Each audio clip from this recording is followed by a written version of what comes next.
तो चलिए खबरों के सफर की शुरुआत करते हैं। दिनकर अस्थाना सेनेगल में भारत के राजदूत नियुक्त हुए हैं। वर्तमान में लाओ पीपल्स डेमोक्रेटिक रिपब्लिक में भारत के राजदूत हैं अस्थाना। जल्द ही अपना कार्यभार संभाल सकते हैं दिनकर अस्थाना। भारतीय विदेश सेवा के 1990 बैच के अधिकारी हैं अस्थाना। विदेश मंत्रालय ने आदेश जारी किए हैं। तो विदेश मंत्रालय ने आदेश जारी किए हैं और इन आदेशों के साथ ही दिनकर अस्थाना सेनेगल में भारत के राजदूत नियुक्त हुए हैं। वर्तमान में लाओ पीपल्स डेमोक्रेटिक रिपब्लिक में भारत के राजदूत हैं अस्थाना। जल्द ही अपना कार्यभार संभाल सकते हैं दिनकर अस्थाना। भारतीय विदेश सेवा के 1990 बैच के अधिकारी हैं अस्थाना। विदेश मंत्रालय ने आदेश जारी किए।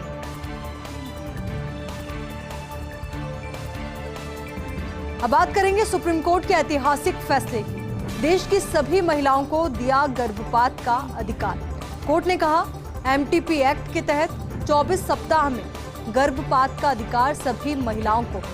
इस अधिकार में महिला के विवाहित या अविवाहित होने से फर्क नहीं पड़ता है। एकल और अविवाहित महिलाओं को भी गर्भपात का अधिकार है। सुप्रीम कोर्ट ने मैरिटल रेप को भी माना है आधार, और इस आधार पर यह कहा गया है कि रेप की परिभाषा में मैरिटल रेप भी शामिल होना चाहिए। तो सुप्रीम कोर्ट का यह ऐतिहासिक फैसला है। देश की सभी महिलाओं को गर्भपात का अधिकार दिया गया है। कोर्ट ने कहा एमटीपी एक्ट के तहत 24 सप्ताह में गर्भपात का अधिकार सभी महिलाओं को है। इस अधिकार में महिला के विवाहित या अविवाहित होने से फर्क नहीं पड़ता है। एकल और अविवाहित महिलाओं को भी गर्भपात का अधिकार है। सुप्रीम कोर्ट ने मैरिटल रेप को भी माना है आधार। देश की सबसे पुरानी और बड़ी party Indian national Congress the Hindu ने फिर से छापा है 3 मई को लिखा जोया हसन का लेख। जनता से कटती जा रही कांग्रेस, इसके अंदरूनी कारण। कांग्रेस के सामने इस समय 3 सबसे बड़ी समस्याएं हैं। नेतृत्व का मुद्दा, संगठन की कमजोरी और विचारधारा। इस कारण बीजेपी का विकल्प नहीं बन पा रही है कांग्रेस। तो एक बार फिर से ये लेख छपा है और इस लेख के माध्यम से जो बड़ी कमियां हैं कांग्रेस पार्टी की, उसको उजागर किया गया है कि वर्तमान समय में ये कमियां होने के साथ साथ चुनौतियां भी हैं और जनता से क्यों कटती जा रही है कांग्रेस। इसके अंदरूनी कारण है। कांग्रेस के सामने इस समय 3 सबसे बड़ी समस्याएं हैं। पहला, नेतृत्व का मुद्दा, संगठन की कमजोरी और विचारधारा। सबसे बड़ा मुद्दा लीडरशिप का है। संगठन की कमजोरी एक बड़ा मुद्दा है, तो वहीं विचारधारा भी एक मुद्दा है। और यही वजह है जिस वजह से बीजेपी का विकल्प कांग्रेस पार्टी नहीं बन पा रही। मध्य प्रदेश में बीजेपी के लिए सिरदर्द बन रहा है जयस।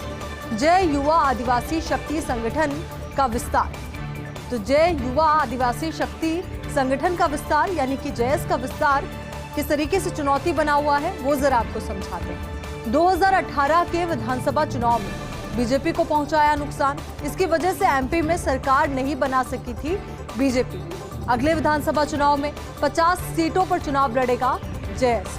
एमपी में आदिवासियों के लिए सुरक्षित है 47 विधानसभा सीटें। इसके अलावा 23 अन्य सीटों पर आदिवासी वोट निर्णायक भूमिका में है। ऐसे में बीजेपी को काफी नुकसान पहुंचा सकती है जयस। तो ऐसे में जो आकलन हम देखें और पूरा सियासी समीकरण हम देखें तो कहा जा सकता है कि जय युवा आदिवासी शक्ति संगठन यानी कि जयस बीजेपी का सिरदर्द बनी हुई है या फिर बीजेपी को नुकसान पहुंचा सकती है आगामी चुनाव में। क्योंकि अगर 2018 के विधानसभा चुनाव के परिणामों को हम देखें तो उस दौरान भी जयस ने बीजेपी को नुकसान पहुंचाया और इसी की वजह से बीजेपी एमपी में सरकार बनाने में कामयाब नहीं हो पाई थी। तो वहीं अगले विधानसभा चुनाव में 50 सीटों पर जयस चुनाव लड़ेगी और एमपी में आदिवासियों के लिए 47 विधानसभा सीटें आरक्षित हैं। इसके अलावा 23 अन्य सीटों पर आदिवासी वोट निर्णायक भूमिका में है। ऐसे में बीजेपी को काफी नुकसान जयस पहुंचा सकता है। केरल में पीएफआई पर लगा 5 करोड़ 20 लाख रुपए का जुर्माना। 23 सितंबर को पीएफआई ने पहुंचाया था सार्वजनिक संपत्ति को नुकसान की भरपाई के लिए 5 करोड़ 20 लाख रुपए का जुर्माना लगाया गया है और कहा गया है कि पीएफआई 5 करोड़ 20 लाख रुपए जमा करवाएगी। केरल हाईकोर्ट ने पीएफआई को दिया है 2 हफ्ते का समय। राज्य के साथ साथ केएसआरटीसी को हुआ 5 करोड़ 20 लाख रुपए का नुकसान। 23 सितंबर को बंद के दौरान पहुंचाया था सार्वजनिक संपत्ति को नुकसान। तो 23 तारीख वो तारीख जब पीएफआई के द्वारा प्रदर्शन किया जा रहा था, उस दौरान हमने देखा था कि प्रदर्शन किस तरीके से हिंसक रूप ले चुका था। कई जगह सार्वजनिक संपत्तियों को नुकसान पहुंचाया गया था और यही वजह कि अब इस पर भी स्ट्रिक्ट एक्शन लिया गया है। केरल में पीएफआई पर 5 करोड़ 20 लाख रुपए का जुर्माना लगा है और निश्चित तौर पर यह फैसला आने वाले वक्त में नजीर भी बनेगा कि जो प्रदर्शन के नाम पर, धरने के नाम पर सार्वजनिक संपत्तियों को नुकसान पहुंचाते हैं, उन पर नकेल कसी जा सकेगी। तो केरल हाईकोर्ट ने पीएफआई को दिया है 2 हफ्ते का समय। राज्य के साथ साथ केएसआरटीसी को भी नुकसान हुआ, तो ऐसे में अब इस नुकसान की भरपाई पीएफआई करेगा। उत्तर प्रदेश में सर्वे के बाद मदरसों का टाइम टेबल जारी हो गया है। राज्य मदरसा शिक्षा बोर्ड ने जारी किया है टाइम टेबल। राष्ट्रगान के साथ शुरू होगी मदरसे की कक्षाएं। मदरसों में सुबह 9 से दोपहर 3 बजे तक होगी पढ़ाई। इससे पहले सुबह 9 से दोपहर 2 बजे तक का था समय। तो अहम बदलाव किए गए हैं और जिस तरीके से यूपी में हमने देखा, जो लगातार बयान सामने आ रहे थे, उसके माध्यम से योगी सरकार का यही कहना था कि मदरसों के सर्वे के माध्यम से कोशिश और कवायद यही रहेगी कि मदरसों की स्थिति को सुधारा जाए, वहां पर जो पढ़ाई का स्तर है उसको सुधारा जाए। तो उत्तर प्रदेश में सर्वे के बाद मदरसों का टाइम टेबल जारी किया गया है। राज्य मदरसा शिक्षा बोर्ड ने जारी किया है ये टाइम टेबल। राष्ट्रगान के साथ शुरू होगी मदरसे की कक्षाएं। मदरसों में सुबह 9 बजे से दोपहर 3 बजे तक होगी पढ़ाई। इससे पहले सुबह 9 से दोपहर 2 बजे तक का ही समय। अब बात करेंगे अभिनेता और भाजपा नेता मिथुन चक्रवर्ती के दावे की। पार्टी छोड़ना चाहते हैं तृणमूल कांग्रेस के 21 विधायक, के बड़ा दावा उन्होंने किया है। साथ ही 24 सितंबर को पार्टी कार्यालय पहुंचे थे मिथुन चक्रवर्ती। मिथुन चक्रवर्ती ने जुलाई में दिया अपना बयान दोहराया है, कभी भी तृणमूल कांग्रेस छोड़ सकते हैं 21 विधायक। तो 21 विधायकों को लेकर अभिनेता और भाजपा नेता मिथुन चक्रवर्ती की ओर से ये बड़ा बयान सामने आया है। उन्होंने कहा है कि 21 विधायक कभी भी पार्टी छोड़ सकते हैं। अब किस हवाले से उन्होंने ये दावा किया है, क्या वो खुद 21 विधायकों के टच में है या फिर कोई और वजह जिसकी वजह से इतना बड़ा दावा किया गया? सपा अध्यक्ष अखिलेश यादव ने बीजेपी पर निशाना साधा है और कहा है कि देश आज संकट में है, कोई सत्ता में आ भी जाए तो बीजेपी उस सरकार को गिरा देती है।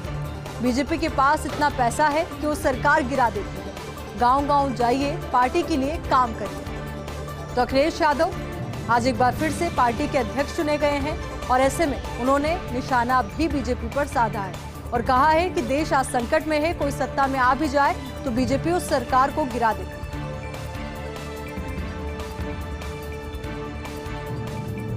असदुद्दीन ओवैसी ने सुप्रीम कोर्ट में अर्जी दी है। यूपी चुनाव के दौरान हुए हमले को लेकर अर्जी दी है। हापुड़ में ओवैसी के काफिले पर हुआ था हमला। आरोपियों को मिली जमानत रद्द कराने के लिए यह अर्जी दी गई है। ओवैसी की याचिका पर कल सुनवाई करेगा सुप्रीम कोर्ट। तो ओवैसी की याचिका पर कल सुप्रीम कोर्ट सुनवाई करेगा। तो असदुद्दीन ओवैसी ने सुप्रीम कोर्ट में यह अर्जी दी है। यूपी चुनाव के दौरान उनके काफिले पर हमला हो गया था और इसी को लेकर के जो आरोपी थे उनको जमानत मिली और इस जमानत को रद्द करने के लिए ये अर्जी दी गई। अब बात करेंगे विस्पर्स इन द कॉरिडोर का आकलन। तो विस्पर्स इन द कॉरिडोर के आकलन की बात हम कर रहे हैं। सीआरपीएफ के डीजी कुलदीप सिंह को एक्सटेंशन की संभावना। 30 सितंबर को सेवानिवृत्त होने वाले हैं IPS Kuldeep Singh. Power gallery में आईपीएस कुलदीप सिंह को सेवा विस्तार मिलने की अटकलें हैं। कुलदीप सिंह को बनाया जा सकता है जम्मू कश्मीर का डीजीपी।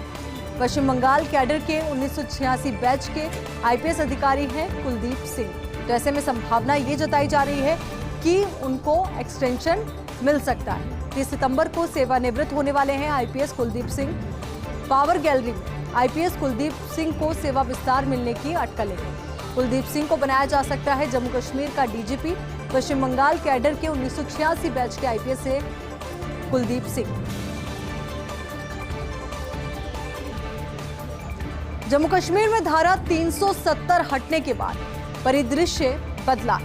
मुख्य धारा की राजनीति से जुड़ी 9 नई राजनीतिक पार्टियां बनी हैं। चुनाव आयोग ने किया 8 कागजी पार्टियों का रजिस्ट्रेशन रद्द। पिछले 3 सालों में जम्मू कश्मीर में बनी 9 नई राजनीतिक पार्टियां। नेशनल एकजुट जम्मू, अवामी united party, Haq Insaf party, national democratic party, Indian, Jammu Kashmir की Apni party Aman aur Shanti Tehreek Jammu Kashmir, voice of labour party, Jammu Kashmir people's movement, national democratic party, Indian. चुनाव आयोग में हो चुका है इन राजनीतिक पार्टियों का रजिस्ट्रेशन। तो एक और जो पार्टियां जिनका रजिस्ट्रेशन नहीं हुआ था उन्हें रद्द किया गया है, तो वहीं दूसरी ओर जो नई पार्टियां हैं वो भी उभर कर सामने आई हैं। तो ऐसे में कहा जा सकता है कि जम्मू कश्मीर में धारा 370 हटने के बाद परिदृश्य बदला है। मुख्य धारा की राजनीति से जुड़ी 9 नई राजनीतिक पार्टियां बनी हैं। छत्तीसगढ़ में नक्सलियों पर नकेल कस रही है महिला कमांडो। छत्तीसगढ़ पुलिस की 60 दंतेश्वरी फाइटर्स बस्तर में तैनात। ज्यादातर विवाहित हैं। दंतेश्वरी फाइटर्स में शामिल महिलाएं 3 सालों में 70 मुठभेड़ों में शामिल रह चुकी हैं। दंतेश्वरी फाइटर्स अब तक 10 से ज्यादा नक्सलियों को ढेर कर चुके हैं ये महिलाएं। नक्सलियों का साथ छोड़ पुलिस में भर्ती हुई हैं कई महिलाएं। तो नक्सलियों का साथ छोड़कर पुलिस में ये भर्ती हुई है और अब नक्सलियों के खिलाफ ही ये महिलाएं लड़ाई लड़ रही हैं। तो छत्तीसगढ़ में नक्सलियों पर नकेल कस रही है महिला कमांडो। छत्तीसगढ़ पुलिस की 60 दंतेश्वरी फाइटर्स बस्तर में तैनात है। ज्यादातर विवाहित हैं। दंतेश्वरी फाइटर्स में शामिल महिलाएं 3 सालों में 70 मुठभेड़ों में शामिल रह चुकी हैं। दंतेश्वरी फाइटर्स अब तक 10 से ज्यादा नक्सलियों को ढेर कर चुकी हैं ये महिलाएं। नक्सलियों का साथ छोड़कर पुलिस में भर्ती हुई हैं कई महिलाएं।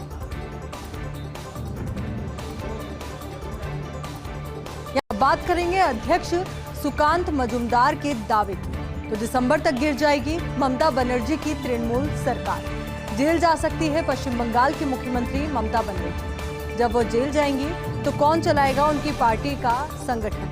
मजूमदार के बयान पर तृणमूल कांग्रेस ने किया है पलटवार। तृणमूल प्रवक्ता कुणाल घोष ने कहा, अगर ईडी और सीबीआई की मदद से गिराई जाती है सरकार तो मुख्यमंत्री, राज्यपाल बनने चाहिए ईडी सीबीआई के अधिकारी। तो एक और पश्चिम बंगाल के बीजेपी प्रदेशाध्यक्ष की ओर से ये बयान दिया गया और उस पर अब तृणमूल के प्रवक्ता की ओर से पलटवार भी किया गया। केरल के एक मॉल में 2 अभिनेत्रियों के साथ छेड़छाड़ की घटना सामने आई। कोझीकोड के मामले में कुछ लोगों ने छेड़छाड़ की। एक फिल्म प्रमोशन के कार्यक्रम में गई थी अभिनेत्रियां। कार्यक्रम से बाहर निकलते समय लोगों ने की छेड़छाड़। एक अभिनेत्री ने सोशल मीडिया पर किया है घटना का खुलासा। तो एक अभिनेत्री ने सोशल मीडिया पर घटना का खुलासा किया है कि जब वो मूवी प्रमोशन के लिए गई तो उस दौरान किस तरीके से छेड़छाड़ की घटना सामने आई। मुकेश अंबानी को Z+ श्रेणी की सुरक्षा। केंद्रीय गृह मंत्रालय ने बढ़ाई है मुकेश अंबानी की सुरक्षा। MHA ने अंबानी को पहले Z श्रेणी की सुरक्षा दे रखी थी। सुरक्षा का भुगतान स्वयं मुकेश अंबानी करेंगे। तो Z+ श्रेणी की सुरक्षा अब उन्हें मुहैया होगी। हालांकि इस श्रेणी की सुरक्षा का भुगतान वो खुद ही करेंगे। नवरात्र पर कोलकाता में दिख रही जयपुर की झलक। मोहम्मद अली पार्क के पंडाल में आमेर महल का प्रतिरूप नजर आ रहा है। 30 लाख रुपए की लागत से 30 कारीगरों ने बनाया है आमेर महल। आमेर महल के अलावा जयपुर के शीश महल का भी प्रतिरूप बनाया गया है। यहाँ बरसों से लगता है दुर्गा पूजा का सबसे बड़ा पंडाल। तो यहाँ बरसों से लगता है दुर्गा पूजा का सबसे बड़ा पंडाल और ऐसे में विशेष तौर पर पंडालों को सजाया जाता है और इस दौरान देखने को मिला कि जयपुर की झलक भी इन पंडालों में नजर आई।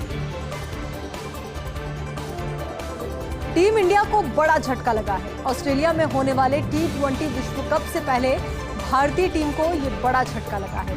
T20 विश्व कप से बाहर हुए हैं जसप्रीत बुमराह। रिपोर्ट के मुताबिक बुमराह पीठ में चोट के कारण T20 विश्व कप में नहीं खेले। बुमराह ने ऑस्ट्रेलिया के खिलाफ घरेलू T20 सीरीज में की थी वापसी, लेकिन चोट के कारण साउथ अफ्रीका के खिलाफ पहले T20 मैच में नहीं खेल पाए। तो अब ऐसे में ये बड़ा झटका है और उम्मीद अब यही कर सकते हैं कि जल्द से जल्द जो रिप्लेसमेंट होगा उनकी जगह वो ऐसा दमदार खिलाड़ी हो जो आगे मुकाबला बेहतर ढंग से करे। डॉलर के मुकाबले 82 के नजदीक पहुंचा है रुपया।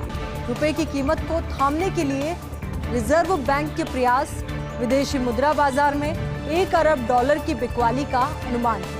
बुधवार को $1 की कीमत पहुंच गई थी 81.94 रुपए, यानी कि 81 रुपए 94 पैसे।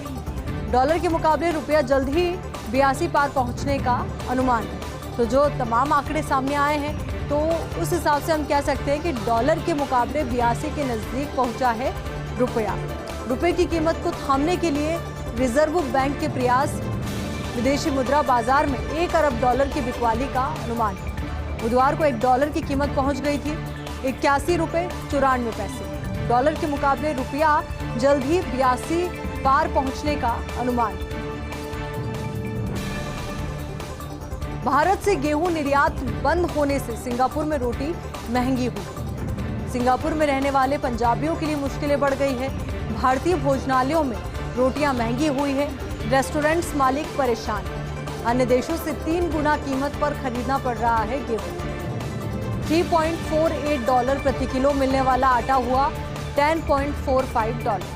तो इस तरीके से जब महंगाई बढ़ी है, तो निश्चित तौर पर जो भारतीय हैं जो सिंगापुर में रह रहे हैं, वो सबसे ज़्यादा इफेक्ट हुए हैं, क्योंकि भारत से गेहूं निर्यात बंद हुआ है, जिसकी वजह से सिंगापुर में रोटी महंगी हुई। सिंगापुर में रहने वाले पंजाबियों के लिए मुश्किल भरा दौर है, उनकी मुश्किलें बढ़ गई हैं। भारतीय भोजनालयों में रोटियां महंगी हुई। रेस्टोरेंट के मालिक भी परेशान हैं। अन्य देशों से 3 गुना कीमत पर खरीदना पड़ रहा है गेहूं।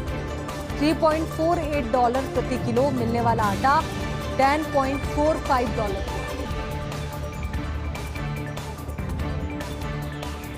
तो जिस तरीके से गेहूं का निर्यात बंद हुआ है, तो ऐसे में सिंगापुर वासियों के लिए और साथ ही जो भारतीय सिंगापुर में रह रहे हैं, उनके लिए मुश्किलें बड़ी हैं, क्योंकि गेहूं नहीं पहुंच पा रहा है सिंगापुर। ऐसे में वहां पर जो रोटियां हैं, वो 3 गुने के लगभग महंगी हो चुकी है, जिसकी वजह से सिंगापुर में रहने वाले पंजाबियों के लिए भी मुश्किलें बड़ी हैं। अब उन्हें 3 गुना पैसा दे करके रोटियां खरीदनी पड़ रही है।